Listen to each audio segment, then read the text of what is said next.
Dear students, आज के इस वीडियो में फिर हम आपके लिए लेकर के आ गए हैं जो कि बिहार बोर्ड मैट्रिक परीक्षा 2025 में जो क्वेश्चन पूछे जाते हैं उन सभी का जो है ऑब्जेक्टिव क्वेश्चन को लेकर के हम इस वीडियो में लेकर के आ रहे हैं बिहार बोर्ड मैट्रिक एग्जामिनेशन में।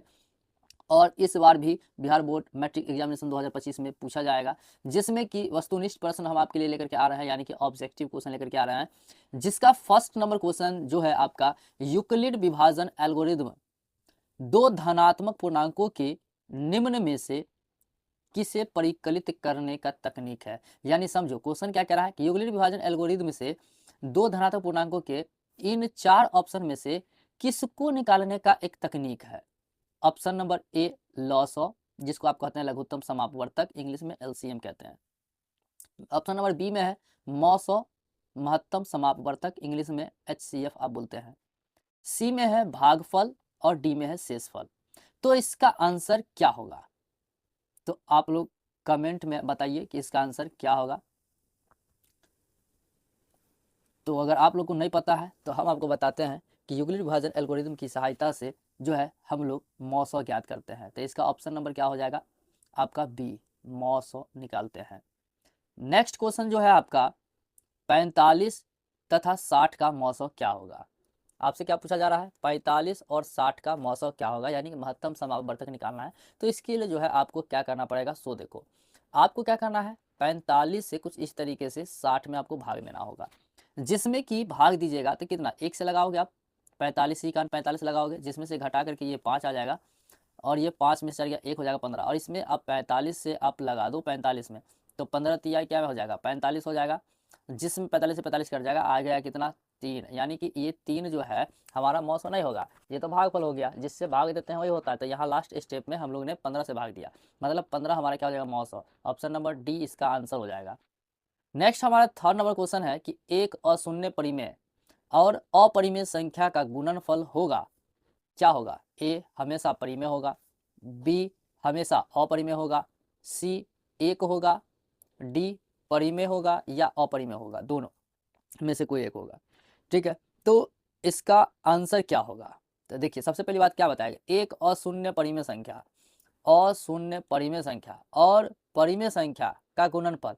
मान लो कि अगर हमारे पास एक परिमेय संख्या और एक अपरिमेय संख्या, ये दोनों को अगर हम गुना करें तो हमारे पास क्या आएगा, 2√3, जैसे 2 हमारा परिमेय संख्या है, √3 हमारा अपरिमेय संख्या है, आई दोनों का गुना करना है तो 2√3 आएगा, और ये 2√3 क्या हो जाएगा, अपरिमेय संख्या हो जाएगा, क्या हो जाएगा, अपरिमेय संख्या हो जाएगा। तो कुछ इस तरीके से अगर हम कहें तो इसका ऑप्शन नंबर बी हो जाएगा, जो कि हमेशा अपरिमेय संख्या में ही आएगा। क्या आएगा, अपरिमेय संख्या में ही इसका आंसर आएगा। नेक्स्ट फोर्थ नंबर क्वेश्चन हमारा है कि यदि p एक धनात्मक पूर्णांक है तो धनात्मक सम पूर्णांक का रूप होगा। Option A 2p, option B p+1, option C p, option number D 2p+1। इसका ऑप्शन इस ए बी सी डी में से कौन होगा। तो देखिए क्या बता है कि क्वेश्चन p मतलब कि को 4 में कराया कि यदि p एक धनात्मक पूर्णांक हो, मतलब यहाँ देखो हम आपको जो है बता दे रहे हैं कि क्या होता है कि p जो है एक धनात्मक पूर्णांक है, क्या है, धनात्मक पूर्णांक है, कोई संख्या है, तो धनात्मक सम पूर्णांक का रूप होगा, मतलब यानी कि इसको गुना करना है धनात्मक एक सम पूर्णांक। तो सम पूर्णांक क्या होता है, 2 होता है, तो 2 को अगर p से गुना करें तो क्या आ जाता है 2p, और यही 2p इसका आंसर होगा, जो कि ऑप्शन नंबर ए में है, और यही ऑप्शन नंबर ए इसका क्या हो जाएगा, आंसर हो जाएगा। नेक्स्ट जो है आपका क्वेश्चन यहाँ पे 5 नंबर देखने को मिल रहा है। 5 नंबर में बताया गया कि किसी धनात्मक पूर्णांक q के लिए प्रत्येक धनात्मक विषम पूर्णांक का रूप होता है। क्या बताया गया, किसी धनात्मक पूर्णांक q के लिए प्रत्येक धनात्मक विषम पूर्णांक का रूप का होता है। Option number A 6q, option number B 6q+2, option number C 6q+1, option number D 6q+1। इसका आंसर क्या होगा, तो हम आपको ये बता दें कि इसका आंसर होगा सी नंबर 6q+1। क्या हो जाएगा, 6q+1। नेक्स्ट हमारा 6 नंबर क्वेश्चन है, जिसमें बताया गया यदि भाग एल्गोरिथम a बराबर bq+r होता है, जिसमें a बराबर 72, q बराबर 8, r बराबर 0 हो, तो b का मान क्या होगा।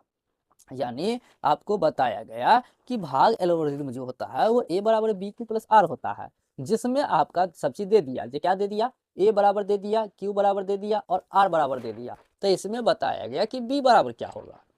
तो देखो, कहने का मतलब ये हो गया कि b बराबर क्या होगा, तो इसको सॉल्व करना पड़ेगा। तो आइए हम आपको सॉल्व करके, देखो ऑप्शन नंबर ए में है 9, option number B 8, option number C 7, option number D 4। इसका क्या होगा? तो इसका जो ऑप्शन होगा वो ए होगा, 9। क्या हो जाएगा? 9। अब यहाँ पर देख लो कि क्या चीज़, सबसे पहली बात ये कि भाग एल्गोरिथम का फॉर्मूला आपको क्या बताया गया था, a बराबर बी क्यू प्लस आर, जिसमें a बराबर आपका क्या दिया हुआ है, देख लो क्वेश्चन में दिया हुआ है a बराबर 72 और q बराबर 8। क्या दिया हुआ है? a बराबर 72, q बराबर 8 और r बराबर 0। तो हमें बताना है b बराबर क्या होगा। एक बार और देख लेते हैं कि क्या है। देखो r बराबर 0 है, तो इसका अब b बराबर क्या होगा यही बताना है। तो b बराबर निकालने के लिए देखो a का वैल्यू आप बैठा दो 72 बराबर, यहाँ पर b का वैल्यू b ही रखो क्योंकि b निकालना है, दिया नहीं है, बीच में गुना कर दो, कुछ नहीं है। तो q बराबर अब आपका 8 है और प्लस r का वैल्यू 0। अब यहाँ हो जाएगा 72 बराबर 8 और b 0 को जोड़ोगे गुना करोगे तो क्या हो जाएगा 8b। अब यहाँ पर निकाल दोगे b, इसीलिए b बराबर क्या हो जाएगा 72 बट्टा 8 कट के कितना हो जाएगा 9। और यही ना आंसर होगा जिसमें कि आपके ऑप्शन में के ए नंबर में है, तो इसका आंसर हो जाएगा। अब नेक्स्ट है कि यदि भाग एल्गोरिथम ए बराबर बी क्यू प्लस आर में बी बराबर दिया हुआ है, क्यू बराबर दिया हुआ है, आर बराबर दिया हुआ है, तो ए का मान ज्ञात करें।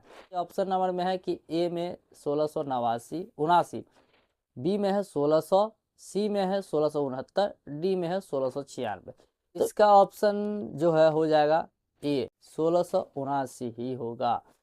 नेक्स्ट 8 नंबर क्वेश्चन है जिसमें बताया गया यदि भाग एल्गोरिथम a बराबर बी क्यू प्लस आर में b बराबर 43, q बराबर 31, r बराबर 32 हो तो a का मान क्या होगा। तो इस टाइप का क्वेश्चन जो है हम आपने आपको फर्स्ट 6 नंबर 7 नंबर क्वेश्चन हमने आपको बताया, सॉल्व करके बताया है। इसी आधार पर आपका 8 नंबर क्वेश्चन सॉल्व होगा। तो ये आप लोग के लिए रहा, आप इसको सॉल्व करें और ऑप्शन हमें बताएं कि कौन सा होगा। ये आप लोग को बताना है, ऑप्शन नंबर ए होगा 1365, या ऑप्शन नंबर बी होगा 1356, या ऑप्शन नंबर सी होगा 1360, या ऑप्शन नंबर डी होगा 1350। कौन सा ऑप्शन होगा वो आप हमें इस वीडियो के नीचे कमेंट करके जल्द से जल्द बताएं। और इस तरीके का वीडियोस अगर आप लेना चाहते हैं, हमारे चैनल को अब तक सब्सक्राइब नहीं किए हुए हैं तो प्लीज़ इस वीडियो को सब्सक्राइब कर लीजिए और बेल आइकन को दबा लीजिए। और इस तरीके का वीडियोस देखने के लिए बेल आइकन दबा लें। तो चलिए आज के लिए थैंक यू, मिलेंगे नेक्स्ट वीडियो में नेक्स्ट क्वेश्चन के